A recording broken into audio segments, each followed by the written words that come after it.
Shin McBoberts, and I am coming to you live from the Knight Rider News headquarters, where the news moves as fast as a horse. We have a huge story today, December 16th, 1773, for all of you living under a rock. This story is coming straight from Boston, Massachusetts, where our Knight Rider tells us that our beloved ship, the Dartmouth, has just been sabotaged by Indian savages.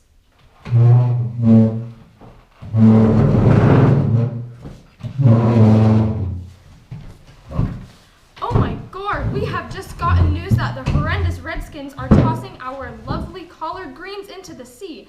Let me remind you, ladies and gents, these are some of the most expensive teas on the market, and right now they are being doused in the salty depths. Our professional interview and on-scene reporter, Mon Malford, has just given us reason to believe that he is on the scene right now. Over to you, Mon. Oh, thanks, Shin. As you can see here, the ship has been completely ransacked and there is no sign of those disgusting savages. On the bright side, there is still one box of tea left, so there is still hope. Aside from the wreckage, I have some more info as to what really happened today. According to many witnesses around the scene, the ship came into dock in order to unload the tea to ship it to the wealth in the colonies.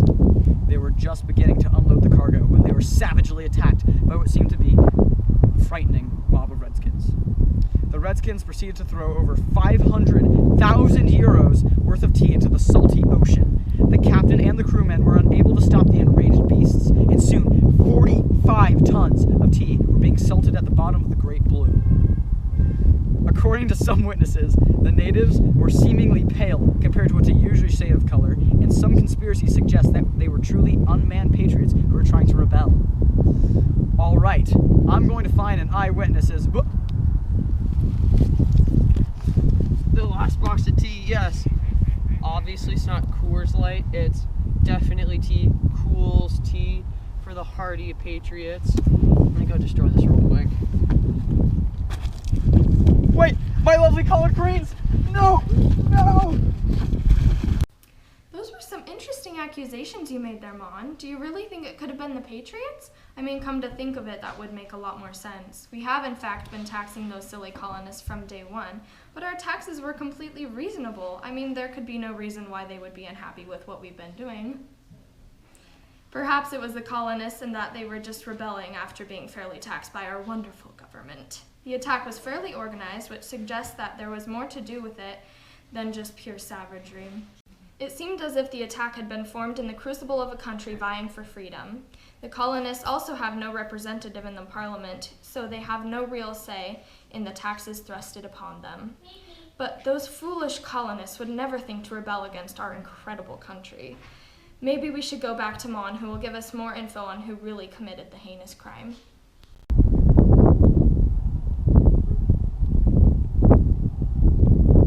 Thanks, Shin. I've been here with a man who claims he saw the whole thing up and very close.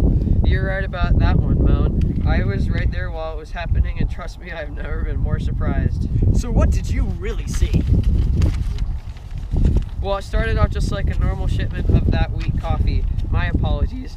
Anyway, I was just standing here waiting for the ships to come in, and once they docked, a mass of natives came rushing out from everywhere.